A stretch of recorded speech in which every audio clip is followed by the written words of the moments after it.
A propósito de las correlaciones de fuerzas, se ha hecho común ante la imposibilidad de cumplir con determinadas políticas públicas prometidas en programas gubernamentales, responder en tonos imperativos con la siguiente frase, comillas, es que las correlaciones de fuerzas son adversas y en tal sentido hay que avanzar en la medida de lo posible, cierre de comillas. Una suerte de mantra surgida de las direcciones de los partidos políticos con las que alimentan a sus militantes o acólitos para que les defiendan de la crítica ciudadana que aumenta en la misma proporción que aumenta su desprestigio, una suerte de fanatismo acrítico que celebra todo, independiente que ello vulnere los compromisos programáticos adquiridos ante el pueblo. Cuando a comienzos de la década de los 90, Patricio Aylwin formuló la famosa frase, comillas, justicia en la medida de lo posible, cierre de comillas, recibió la crítica severa, no solo de las organizaciones de derechos humanos, sino que de un sector importante de la izquierda chilena, incluidos el Partido Socialista y Comunista de la época, también de un sector de la propia democracia cristiana, de la cual Aylwin era uno de sus más importantes militantes. Patricio Aylwin se defendió apelando al sentido realista de la política, a eso que adquirió relevancia en el tiempo que comenzaba tibiamente el travestismo político y que llamaron pragmatismo. El contexto de la famosa frase de Aylwin hay que analizarla en medio de los ejercicios de enlace del ejército y con el dictador vivo y coleando.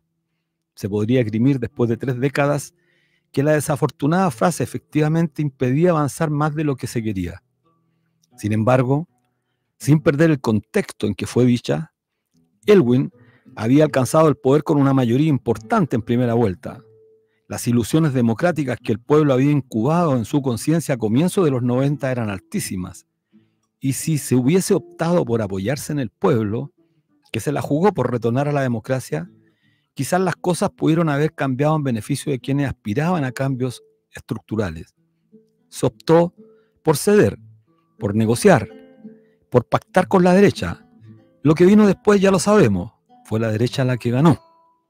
Que la política debe tener un sentido de realismo es indiscutible, pero contentarse solo con ello es renunciar definitivamente a provocar transformaciones sociales y estructurales en beneficio de las mayorías.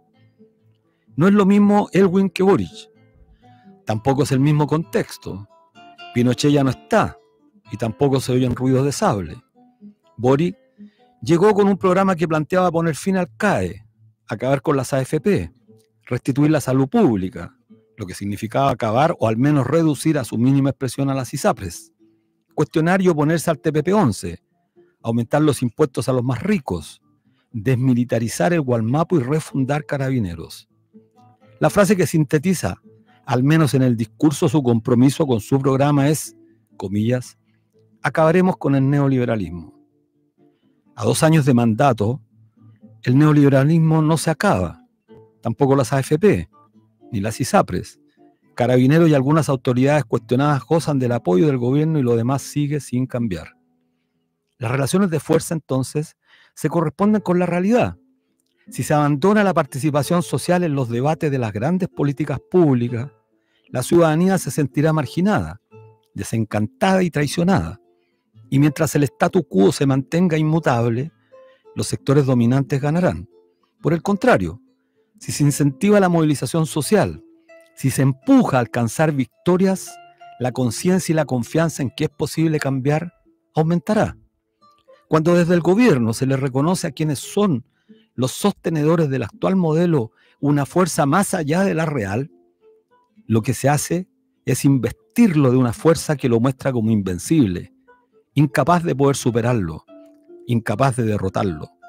Cuando un gobierno y los partidos políticos hacen creer que es confiando en ellos o depositando una fe ciega en el Congreso, las cosas no cambiarán. No hacen más que justificar sus faltas de compromiso y convicciones para avanzar realmente en las transformaciones.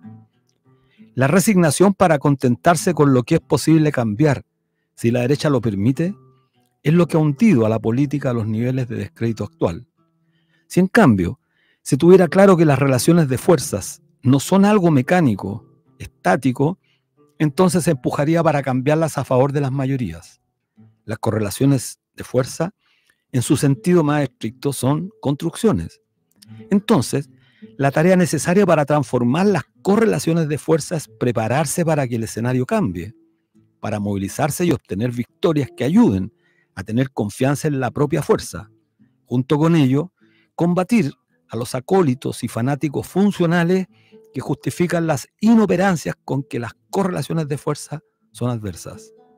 Para cambiarlas se requiere convicción, honestidad y, por sobre todo, un poco de valor. Un aliciente moral importante para avanzar en esa dirección es pensar, por ejemplo, en Salvador Allende. Alcanzó el poder con el 40,89% de los votos y en menos de 2 años había nacionalizado el cobre, tenía control sobre el crédito bancario y los trabajadores de la época alcanzaron un 61% de participación en los ingresos totales. Todo ello con la CIA y la derecha conspirando antes que asumiera su mandato. Para tener presente que la realidad se transforma cuando hay voluntad y, por supuesto, cuando hay mucha convicción.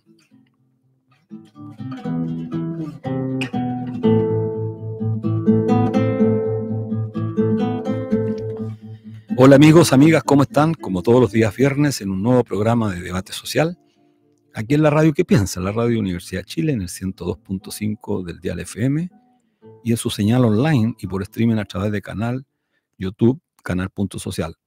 Saludamos a quienes hacen posible esta transmisión, a Ana Muga en la dirección, Javier Márquez en la difusión y redes y a Patricio Núñez en los controles. Bueno, hoy tenemos un invitado importante, un ratito más, pero queremos dar a conocer algunas cuestiones que durante la semana han sido relevantes para el país, importante para los trabajadores, para las trabajadoras, para los pensionados de nuestro país.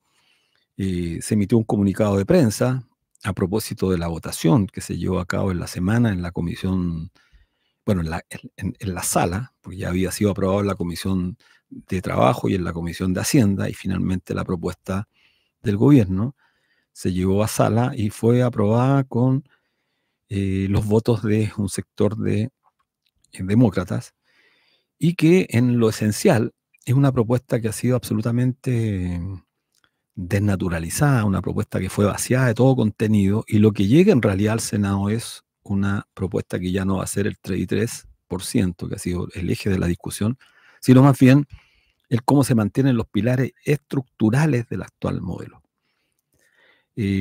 Sobre el particular, se emitió un comunicado de prensa por parte de la coordinadora No Más AFP, que en términos concretos señala claramente que hay que oponerse fuertemente a esta propuesta que permite y que busca aumentar las contribuciones de los trabajadores en un 0,5, que traducido en términos prácticos implica rebajar los salarios de todos los trabajadores actualmente en un 0,5% y destinar más de 58.000 millones de pesos al año a las AFP para que sigan financiando la inversión de los grandes grupos económicos. Esto no es menor, porque esto nos ha dicho que si se aprueba esta reforma, los trabajadores van a sufrir una rebaja de los salarios. Y eso es relevante decirlo ahora. De igual manera, aumentando las contribuciones, lo que dice la declaración, aumentando las contribuciones en un 4, 5, 6% adicional, solo vendrán a compensar el deterioro que se está produciendo producto de la caída de la rentabilidad de los fondos. Los fondos experimentaron un pequeño mejoramiento a fines de diciembre, sin embargo, durante el mes de enero nuevamente están cayendo en abierto detrimento de quienes están jubilados, están pensionados y quienes se van a pensionar en los próximos meses y en los próximos años.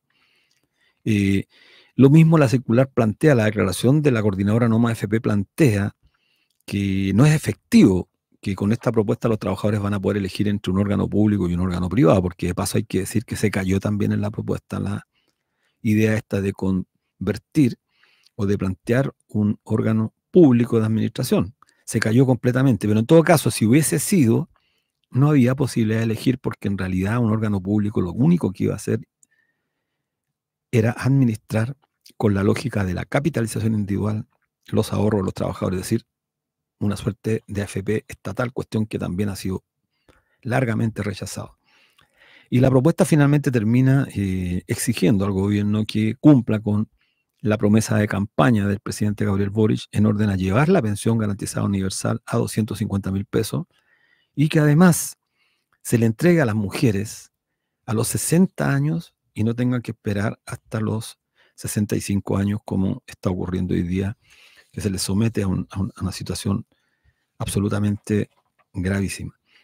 Bueno, otro tema que es importante que la opinión pública debe tener presente, y particularmente nuestros auditores de Radio Universidad de Chile, de nuestro programa de debate social, es la ley corta de ISAPRES. Porque toda la concentración durante esta semana y la semana pasada ha estado referida primero, la semana antepasada, a estas reuniones extrañas, ocultas, secretas que tuvieron algunos ministros con Salaquet, con los grandes empresarios, y que ahí se acordaron muchas cosas en la política de los contubernios, esa política desastrosa que daña la política. Y en eso estuvo concentrado la prensa, la opinión pública, en el caso de la ex alcaldesa de Maipú. Y mientras tanto nos distraen con eso, y esto es lo más importante, se fragua en el Congreso la ley que va a perdonar a las ISAPRES. Y esto es relevante. Se llama ley corta ISAPRES. Y uno escucha a los políticos, supuestamente oficialistas, con un discurso grandilocuente, que hay que hacer cumplir el fallo de la Corte Suprema, pero lo que no dicen es que la ley que están haciendo va a permitir a la ISAPRES transferir ese costo para pagar o cumplir con el fallo de la Corte a través de aumentar los planes. ¿Los planes a quién? A quienes son beneficiarios o a quienes pagan por estar en este sistema privado de salud.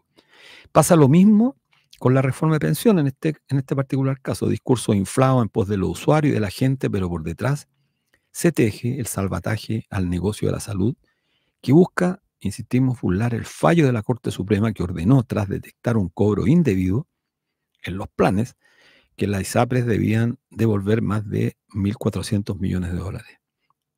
El próximo lunes se vota en sala del Senado. Es importantísimo que estemos atentos. Se vota la idea de legislar la ley corta de ISAPRES, propiciada desde el gobierno y que recogió la mayoría de las indicaciones entregadas por la industria a través de sus altos ejecutivos, toda la ISAPRES ahí representada, a través de una comisión especial en el Senado integrada, insisto, por la mayoría de representantes del sector de ISAPRES. Cabe recordar, estimados auditores, que la ministra Aguilera, la ministra de Salud, desde un comienzo, desde el principio, intentó que las ISAPRES pagaran solo el 10% de la deuda. Y el solo escándalo público de esa propuesta evitó que así fuera. Es así entonces como desde el gobierno, con el rol activo de esta ministra, se impulsó que se repusiera en la Comisión de Hacienda del Senado un artículo que permitirá que las ISAPRES apliquen una nueva alza de los precios de los planes de salud casi sin tope, lo que es muy grave, que se suma al alza que se aprobó junto a la ley de reajuste del sector público y que se implementará en marzo. Sobre este particular caso creo que vale una aclaración. Cuando el gobierno presentó la ley que aumentaba el ingreso de los trabajadores del sector público, los funcionarios públicos, de contrabando se metió esta ley corta que favorece a las ISAPRES. Con los votos, este artículo será votado, recuerdo, el próximo lunes en el Senado y busca por esa vía aumentar los planes de la ISAPRES. Esto contó con la siguiente aprobación, con los votos de los senadores Jorge García Ruminó, de Renovación Nacional, Jorge Miguel Insunza, del Partido Socialista, Ricardo Lagos Weber, del Partido por la Democracia, y Sergio Gaona, de la UDI. Y la abstención del senador comunista Daniel Núñez. Fue aprobado este artículo que impondrá una alza, insisto, extraordinaria que deberán pagar los afiliados a las ISAPRES y que paradojalmente son los beneficiados con rebajas de precio por los fallos de la Corte Suprema. Esta es una ironía, una ironía. Les pasan una multa y esa multa la transfieren a los usuarios. Vamos a un corte musical. Volvemos a Debate Social, estamos en el 102.5 del dial FM de Radio Universidad de Chile, la radio que piensa, y en su señal online y por streaming a través de canal YouTube, canal.social. Hoy estamos con Andrés Solimano, economista, doctor en economía del Instituto Tecnológico de Massachusetts, MIT, en Estados Unidos. Fue director de países andinos en el Banco Mundial. Hoy es fundador y presidente del Centro Internacional de Globalización y Desarrollo, CIGLOB. Autor de muchos títulos, entre ellos Desigualdad Social, Elite económicas, crisis y el capitalismo, valores, crecimiento y Estado, pensiones a la chilena, y de reciente publicación el libro Una historia de grandes recesiones y crisis en el capitalismo, 1914 a 2019. Título bastante sugerente. Bueno, bienvenido Andrés, ¿cómo estás? Hola Luis, un gusto estar acá presente en la radio, en el programa Diálogo Social. Debate social, sí. Debate social. Sí. Debate social. Oye, cuéntanos, partamos un poquito, partamos al revés, pero porque tengo una pauta ahí, porque Ya. queremos sacarte el jugo en este tema. Ya. Algo del libro que recién lanzaste. Aquí traje una... Ah, pucha, qué bueno, qué bueno. Una historia de grandes recesiones. Aquí lo mostramos a las cámaras. La directora va a querer quedarse con él, pero yo antes le voy a poner la firma. Sí. Oye, bueno, cuéntanos un poquito acerca del libro. Ya. El título es muy importante, ¿eh? Sí. El libro es un análisis histórico de crisis crisis importantes que han ocurrido en los últimos 120 años en el sistema capitalista mundial, internacional. Parte en 1914, al inicio de la Primera Guerra Mundial, y termina en 2019, antes de la crisis del COVID. Uno de los puntos que hace es de que el sistema capitalista, si bien tiene una capacidad de generación de riqueza material, crecimiento económico, está sujeto a crisis. Y la primera mitad del siglo XX fue particularmente complicada para el sistema y para el mundo, en general, la sociedad. Hubieron dos guerras mundiales, la Primera Guerra Mundial, la Segunda, de 14 al 17, después de 1940-45, hubo hiperinflaciones en Europa en la década de los 20, en Alemania, en Rusia soviética, en Polonia, en Hungría, hubo el crash bursátil del 1929, hubo la Gran Depresión de los 30 y después la Segunda Guerra.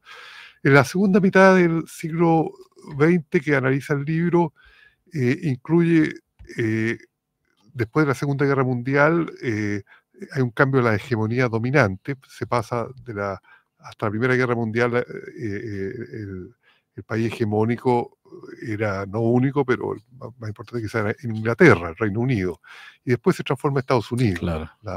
Se pasó de Pax Británica a Pax Americana. Y se producen los 30 años que los franceses la llamaban 30 años gloriosos del capitalismo, Sí.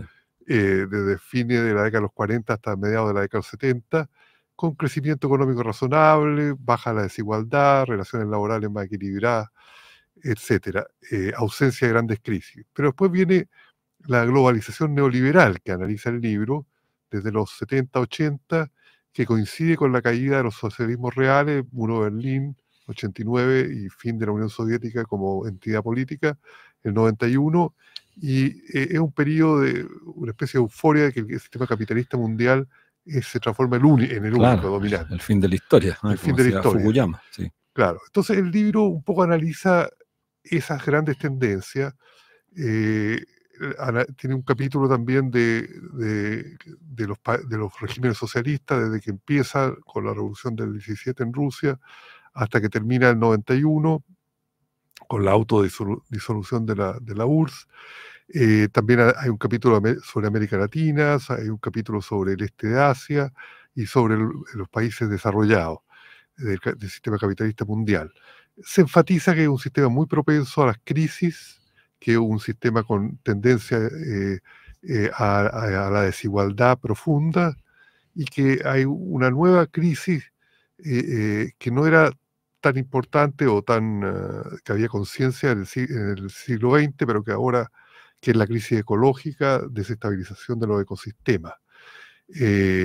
Entonces se habla de esas tres características: desigualdad, tendencia a las crisis económicas y financieras y la crisis ecológica, y también se hace notar de que estamos viviendo un sistema con una propensión a resolver por guerra y por violencia situaciones como la guerra de Ucrania, la franja de Gaza, guerra civil en Sudán, bombardeo en Yemen, no sé qué, un sistema que aparte de estas crisis estructurales que tiene, está bastante desestabilizada geopolíticamente. Sí, mira, qué interesante. Bueno, el título yo digo es bastante sugerente y el solo hecho de que tenga una historia de grandes recesiones y la crisis en el capitalismo creo que plantea un tema controvertido en el país, en el planeta, abordar con una mirada más crítica lo que ha sido el sistema capitalista, la destrucción de fuerzas productivas, este modo de producción que parece que está ya agotado y que entra en una crisis,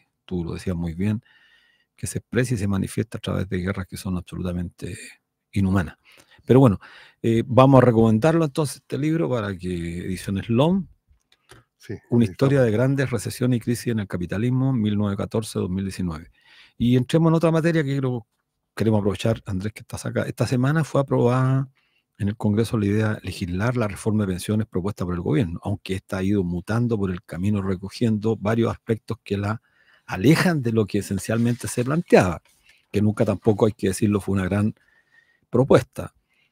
Y lo que salió finalmente aprobado es un cascarón que algunos senadores han dicho, oye, llegó vacía porque sacaron el 3.3, con lo cual supone que la derecha va a ir por mucho más, con un gobierno que ha sido bastante débil. ¿Cuál es la opinión que tienes respecto a esto? Además que tú ayudaste en una de las comisiones técnicas antes de esta última que fue tomada por Cristóbal Uneus, prácticamente un economista de tendencia moralista, ¿no? Que es el asesor principal, el conductor que tiene el Ministerio del Trabajo. ¿Cuál es tu opinión respecto al particular?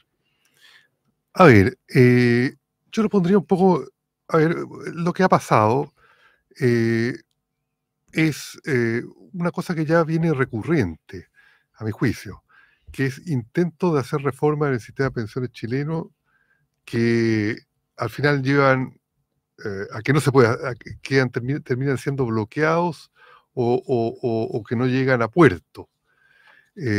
Recordemos que el año 2006, en el primer gobierno de la presidenta Michelle Bachelet, se creó la llamada Comisión Marcel, porque el presidente era Mario Marcel, actual ministro de Hacienda. Y después de sesionar 2 años, se aprobó, esa comisión hizo unas recomendaciones que crearon el pilar Solidario. solidario, pero prácticamente no tocaron el pilar de capitalización individual ni las AFP, y el sistema siguió funcionando con mínimos cambios al sistema de capitalización individual.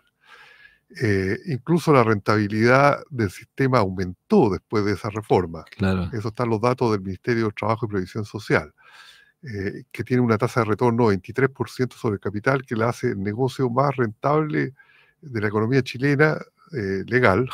eh, eh, y que movilizan recursos por alrededor de 200.000 millones de dólares. Después hubo una comisión llamada Comisión Bravo, después se creó la PGU en el gobierno de Sebastián Piñera, y el gobierno de Boric planteó esta nueva reforma que iba a regular un poco más la industria, que iba a crear un ente público de administración de pensiones, que iba a crear un 6% de contribuciones patronales, que originalmente iban a ir 100% a un Seguro social. fondo de seguro social colectivo, etc. Bueno, ahora, a 2 años de la inauguración de este gobierno, hay una parálisis, yo creo, reformista de la seguridad social, porque si bien se aprobó la idea de legislar, que es casi lo mínimo, Lo mínimo. lo mínimo. Ninguna de las cosas fundamentales, el 3 y 3, que el gobierno transó, porque antes era 6 y 0, también fue rechazado por la Cámara, no se aprobó, digamos. No se aprobó el gestor público tampoco. No se aprobó el gestor público, etcétera. Entonces, yo creo que estamos medio en foja cero. Eh, yo creo que el gobierno ha cometido errores de táctica política. Quizá yo te estaba escuchando, Luis, cuando empezó el programa, y camino acá a la radio, en que tú decías el tema de la correlación de fuerza.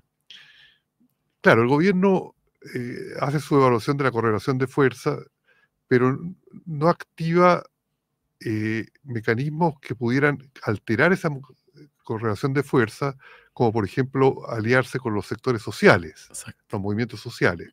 Y lleva todo a una negociación de nivel parlamentario con la oposición.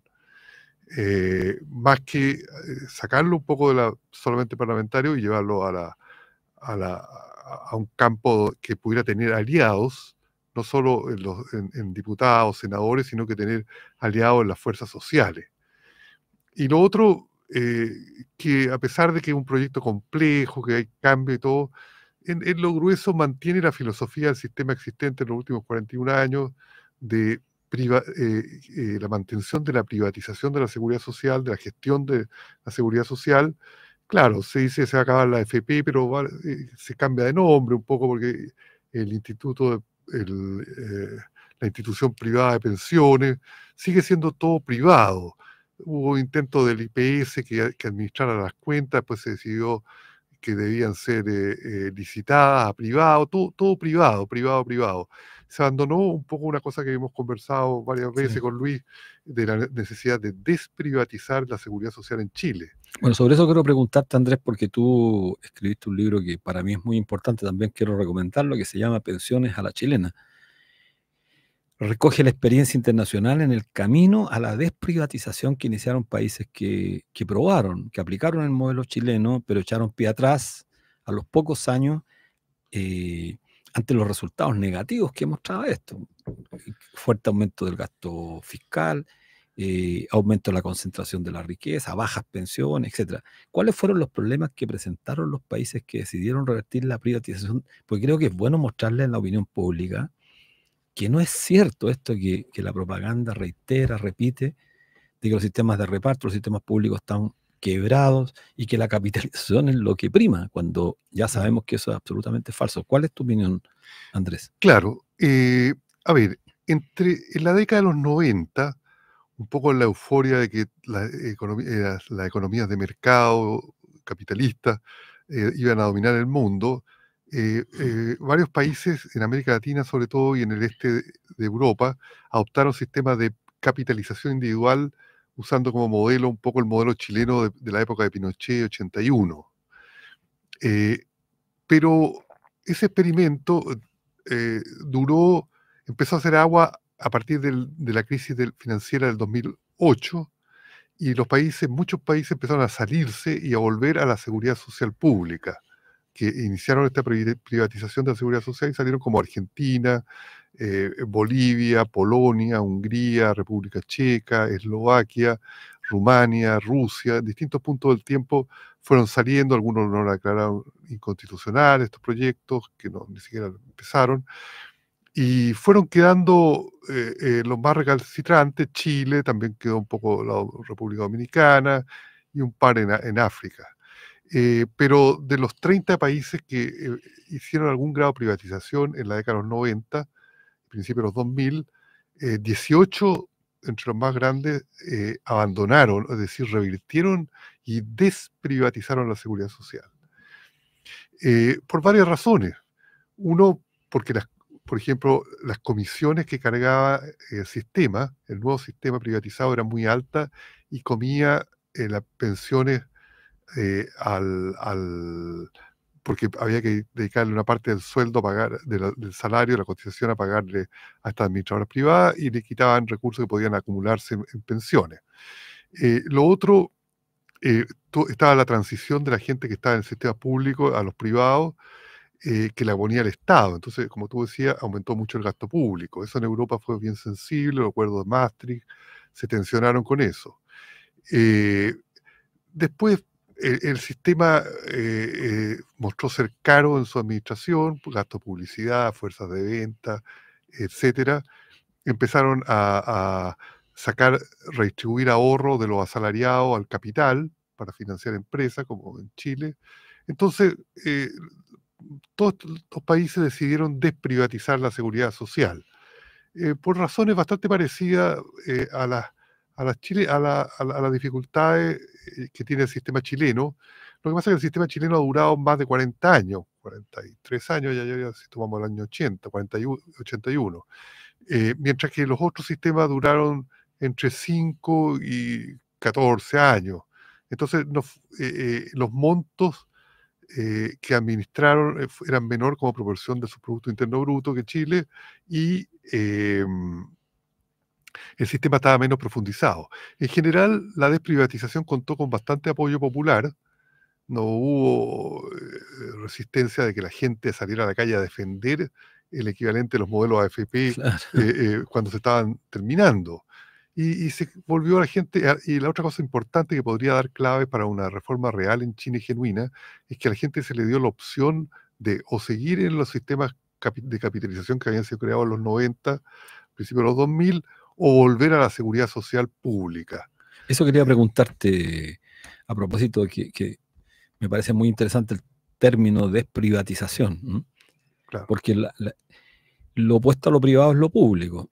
Entonces, me gustaría que pudieras referirte un poco a eso, Andrés, con la experiencia que tú tienes, que has estado mucho tiempo afuera y conoces los sistemas públicos de pensión en el exterior. Partamos por el Reino Unido, Francia, Alemania, Italia, países que son capitalistas, pero que sin embargo Claro. no se han perdido en el tema de lo público, porque es común escuchar una serie de afirmaciones por parte de los defensores del sistema, que los sistemas de reparto están quebrados, que lo público es ineficiente. Eso es un discurso que en Chile particularmente está muy instalado, que el sistema privado como el chileno es hacia donde van todos, cuestión que también no es efectivo, que los cambios demográficos hacen inaplicables los sistemas de reparto. ¿Qué es cierto y qué es falso hay en estas afirmaciones que están en toda la prensa chilena?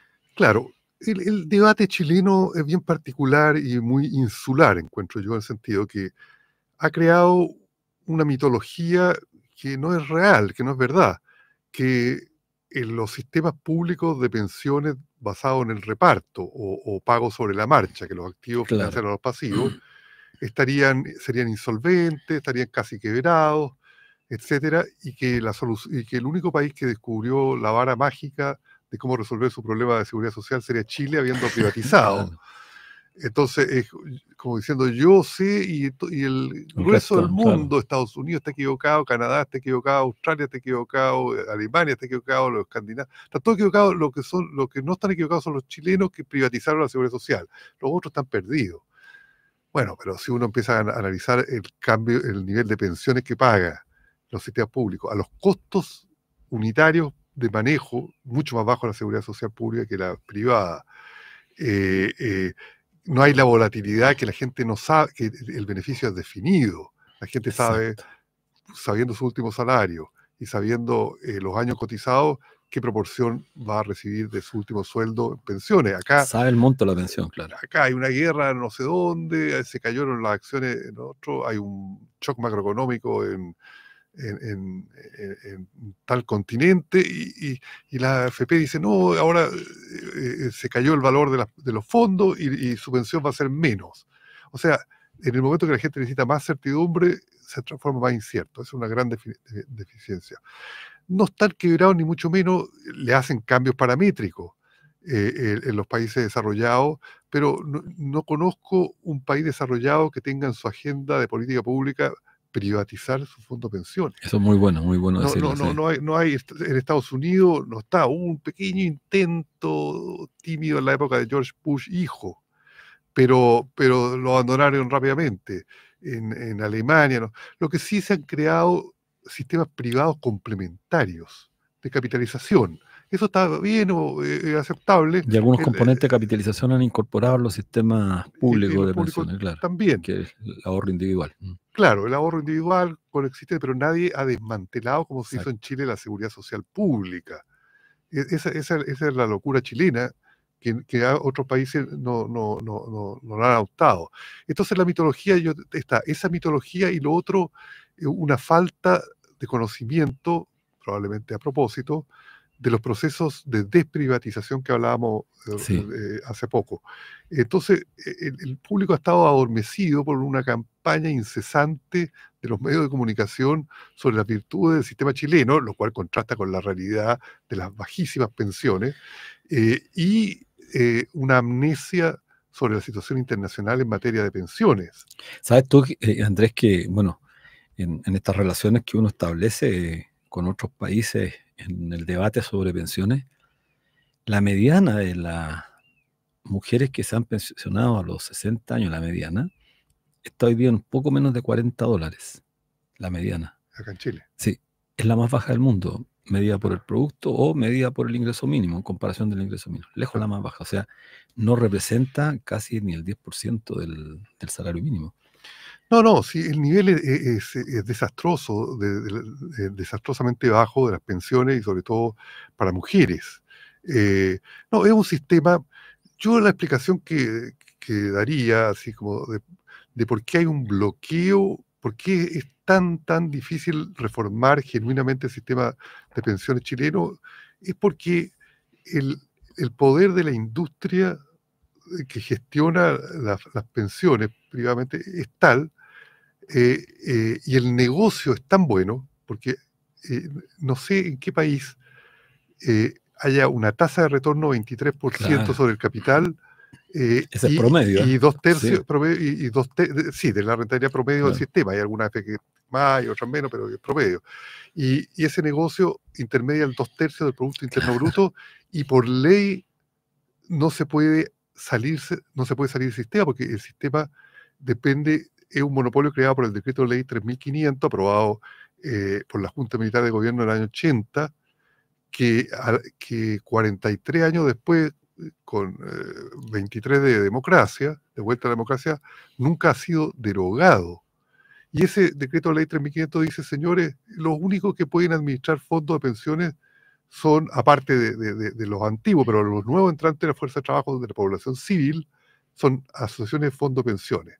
Entonces se le garantiza por ley a este grupo. Entonces el negocio es tan bueno que se crean mecanismos de bloqueo, porque esta industria tiene acceso amplio a los medios de comunicación de masa, Sí, la porque es la propaganda. publicidad. Sí, claro. Contrata técnicos que muestran que el sistema sería bueno, y curiosamente tiene a un sector del espectro político chileno firmemente aliado a ellos, aunque no lo diga. Entonces, esa es la situación actual, pero la gente sufre por las pensiones bajas y otras dificultades del sistema. Sí, mira, hay dos temas que me parecen relevantes preguntarte, comentártelo. Uno, que, o sea, los dos responden a una declaración de un comunicado de prensa de la coordinadora Noma FP. Ya. Uno dice relación con que no es cierto, no es efectivo esta idea de que se va a poder elegir entre dos sistemas, porque en realidad la propuesta del gobierno es elegir entre mantenerse bajo un órgano privado, un administrador privado y un administrador público, pero bajo la lógica de la capitalización.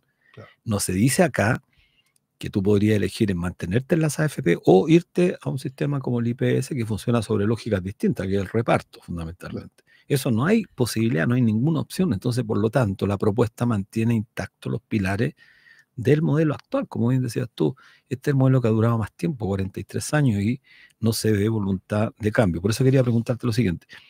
Según tu análisis, la reforma previsional actual, ¿cómo está? ¿Cómo está en este momento que va a pasar en marzo al Senado? ¿Va en camino de desprivatizar o va en el camino de consolidar el modelo? A ver, claramente no va, a mi juicio, en la dirección de desprivatizar la gestión de los fondos de pensiones. Introduce un pequeño cambio con este administrador público, pero que es un equivalente a lo que se habló en una época de la AFP estatal. Uno podría hacer un símil de la AFP estatal. En ese sentido, hay una parcial desprivatización, pero dentro de la capitalización. No se permite, como tú dices, a la gente la opción, que es la que se les permitió y que le generó la dinámica desprivatizadora en los 18 casos que analizábamos, que es decirle, mire, escoja usted, Claro. sigue con sus equivalentes de la AFP, o sigue en el caso chileno con las AFP, o vuelve a la seguridad social pública. En Argentina la Lanza, el FEU en Polonia, Hungría, depende del país. Y pasa a un sistema de pago sobre la marcha o reparto, y si tiene excedente, pueden ser administrados. Cuando se terminó la FJP en Argentina, en el gobierno de Néstor Kirchner, se le ofreció a la FJP de quedarse con el sector de cuentas voluntarias, no que fuera obligatorio estar en una AFJP como sistema único, sino que tenía que estar en el público, si la mayoría votaba, por así decirlo, volver al público, y podía quedarse con los excedentes voluntarios en una capitalización. Eso no está en el proyecto del gobierno actual del presidente Boric y del Ministerio de Trabajo y Previsión Social. El sistema, o sea, la propuesta no es rupturista, en el sentido que no hace una ruptura con el sistema, y de hecho se ha ido adaptando. Originalmente el IPS, Instituto de Provisión Social Estatal, público, que tiene una red de oficinas en todo Chile y experiencia amplia, iba a hacer todas las labores de recolección de datos, inscripción, pagos, y iba a dejar a un equivalente a la AFP las inversiones. Después lo presionaron, qué sé yo, y van a ser privados el que hace esa labor. Pero nunca hubo convicción, y no estaba en el proyecto, cosa que varios personas planteamos cuando participamos en esas comisiones técnicas que nos invitaron, de que le entregaran el IPS, que el IPS fuera un administrador de las pensiones de las personas, no solamente de la labor de mantenimiento de cuentas y registro, pero no. Entonces el gobierno sigue muy atado al sistema actual, sigue conceptualmente anclado, no puede romper esta cosa tan rígida de pensar que este es el único sistema posible, la capitalización privatizada. No ha llegado al nivel de ese nivel. Pero ¿qué opinas tú de esta tesis que la reproducen, la repiten en todos los medios? Bueno, diría yo, toda la élite que defiende este modelo de que con este tremendo capital acumulado se financia la inversión del mundo privado. Si no lo tuvieran, no tendrían que recurrir a otras fuentes de financiamiento. ¿Qué hay de efectivo esto? Porque tú, por la experiencia que tienes, es legítimo que con los salarios de los trabajadores, con una fracción de los salarios, financiemos la inversión de los grandes capitalistas del país. Bueno, ese es una de las cosas paradójicas del sistema, ¿no es cierto?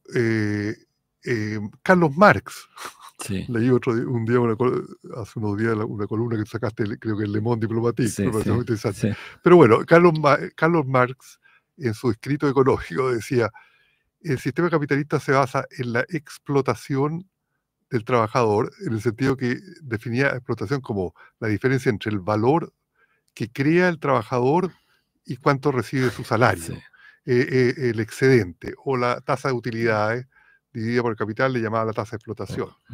Y decía, hay un caso, pero muy poco frecuente, de superexplotación, que sería transferir los ahorros de los trabajadores al capital. Se transfiere el excedente que genera la producción del trabajador, pero no el ahorro. ¿Por qué? Porque el trabajador en general vive cerca de sus niveles de reproducción, de subsistencia en que se reproduce y puede seguir trabajando, se alimenta, va a su casa, mantiene los gastos de salud, transporte, y es como línea de pobreza. Pero su ingreso es difícilmente excedentario para generar márgenes de ahorro, salvo que tú le impongas un ahorro obligatorio, forzado. Entonces este sistema extrae esa renta. Eso es totalmente inusual en los sistemas de pensiones. Ahora, de cómo financiarlo, en general, en la gran mayoría de los países capitalistas mundiales hay una acumulación de capital que se financia con crédito bancario, que se financia en gran medida con utilidades retenidas, que se financia con emisión de acciones y bonos que obtienen recursos de la ciudadanía. Pocos países en la generación del capitalismo moderno de los siglos XIX, siglo XX, usaron, o casi ninguno prácticamente usó, el mecanismo de extraer ahorro salario, asalariado claro. obligatorio, salvo el caso chileno. Chileno, sí. Entonces, es, es la normalidad que la inversión se financie por otros mecanismos, Sí. pero no extrayendo este ahorro obligado del asalariado al capital, que es una transferencia regresiva de ahorro. Claro, y directa, además, sí, sí, regresiva, por cierto. Pero esto es muy grave porque además, en esta misma reflexión que la considero muy interesante que ha hecho Andrés, la propuesta del gobierno que se ha modificado desde su inicio, que la presentó el 7 de mayo del año 2022 a la fecha, se ha modificado 5 veces ya, y lo más probable es que se tenga que modificar nuevamente. Sí. Hay una cosa que la ha mantenido constante que la ciudadanía poco sabe, que el gobierno propuso aumentar la contribución en un 0,5%, es decir, los salarios de los trabajadores van a bajar en un 0,5% y esa transferencia va a ir directamente a aumentar, valga la redundancia, los recursos al mercado capital. Eso significa más de 58.000 millones de pesos anuales que las AFP van a tener, más las comisiones que cobran por la administración de esos ahorros. Entonces, parece un despropósito. ¿Por qué te pregunto? Te quiero hacer la última pregunta. Y que ha sido objeto de una gran polémica, pero una gran polémica que se acabó muy rápido. Las famosas reuniones de la ministra del Trabajo con 3 AFP, pero además también con un fondo de inversión que muy cuestionado, la Reinvial. Pero además también Mario Marcel se ha reunido, yo lo he dicho varias veces, más de 4 o 5 veces en el exterior con las compañías de seguro en esta iniciativa que se conoce como el Chile Day. Tú, por tu experiencia, en el contexto de un debate, una reforma tan importante, pública como es la seguridad social, el rol de los ministros respecto a este tipo de reuniones, ¿qué opinión te merece eso? Bueno, a ver, eh, es inusual lo que sucedió en que varios ministros del actual gobierno se reunieron en la casa de una persona Esa que, que es claro, un lo he lobista visto, sí. profesional, aparentemente, eh, con miembros de la industria, del sector privado. Uno esperaría que los ministros de Estado se reúnan, tienen generalmente buenas oficinas, confortables, adecuadas para Claro. recibir en su oficina a las personas que solicitan una reunión y que pueden ser también de la industria. No, yo creo que un ministro puede conversar con los representantes de la industria, pero el lugar adecuado es su despacho, o si quiere hacer una visita institucional puede ir a la CPC, puede ir a la Y SOFOFA, públicamente, públicamente decir, mire, yo por un gesto de no sé qué voy a ir para allá. Los invito y hagamos una reunión luego, lo otro, pero no en la casa de un particular. Eso yo diría que es altamente inusual. Y también yo creo que los ministros debieran reunirse, lo que conversamos al principio, con los sectores claro. sociales. No sé, por ejemplo, la coordinadora de trabajadores no más AFP, si ha tenido el mismo nivel de entrevistas con los ministros del Trabajo, con el ministro de Hacienda, que tiene el sector privado. Probablemente no. No en la cantidad y yo diría no en la calidad, porque a los que se escucha realmente es justamente a los sectores empresariales, porque finalmente algunas organizaciones sociales tienen reuniones, pero no se les escucha. O sea, se les escucha, hace como que se les escucha, pero en realidad las propuestas del mundo social no son consideradas. Claro, eso es un reflejo de la muy desigual distribución del poder entre el capital y el trabajo en Chile. Porque la seguridad social siempre surgió históricamente, claro, por un gobierno en la época de von Bismarck, en la década de Claro. 1870, que era un gobierno conservador en Alemania, pero sujeto a una fuerte situación de inestabilidad y de protestas sociales. Y siempre fue un ámbito de los trabajadores, a nivel internacional de la Organización Internacional del Trabajo. No era un negocio financiero que había que negociarlo con operadores financieros, como se transformó con la Claro. privatización de la seguridad social después, a partir de 81 en Chile y esa reforma y contrarreforma que Así hubieron. es. Entonces, muestra cómo ha cambiado. La seguridad social siempre fue un mecanismo que el interlocutor fundamental era los trabajadores, los asalariados y sus organizaciones, no las instituciones financieras. Sí, sí, Pero sí, ahora se dio vuelta a eso y claro. los trabajadores quedaron fuera del diálogo en general, para términos prácticos, y las instituciones financieras, empresariales, dentro, porque lo manejan, lo controlan. Claro, por eso se ha dicho tan fuerte, tan claro que en Chile no existe la seguridad social. Bueno, te agradecemos, Andrés, por tu disposición a estar en nuestro programa y a nuestros auditores les recordamos que el próximo viernes no vamos a tener programa, va a ser el día jueves a las 15 horas porque la radio está abocada a la transmisión de un festival. Así que muy buenas tardes, nos vemos la próxima semana, el día jueves. Muchas gracias, Andrés. Muchas gracias, Luis. Un gusto estar en el programa Muchísimas Debate gracias. Social.